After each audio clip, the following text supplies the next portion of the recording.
बिस्मिल्लाहिर्रहमानिर्रहीम। अस्सलाम अलैकुम। रूहानी टोटके टीवी में आपको खुश आमदीद। हम आज आपके साथ एक नया रूहानी टोटका शेयर करने जा रहे हैं। दांतों की पहला हट दूर करना कहानी मीठा सौदनमुख और सहागल लेकर किसी बोतल में रख लें।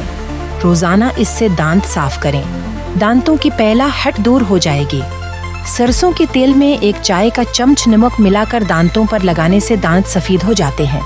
लीमू की छलकी सखाकर पीस लें, इनमें नमक मिला लें।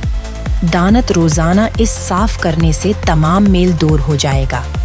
दांत की कीड़े खत्म करने के लिए चंबीले के कुछ पत्ते लीजिए और उन्हें पानी में उबाल लीजिए। हर सुबह नहार में ना इस नीम गर्म पानी से गरारी कीजिए। दांतों की कीड़े खत्म हो जाएंगी। मुसोड़ों और दांतों के शदीद दर्द में नीम गर्म पानी में सर्क और नमक मिलाकर मिना भर कलियां करना फायदा देता है। शदीद बुखार के हालत में जिस्म के तप्श और हरारत को कम करने के लिए ताज़ा और ठंडी पानी में सर्क मिलाकर और कपड़े की मदद से मरीज के जिस्म पर फेरिए। बुखार की शिद्दत कम हो जाएगी।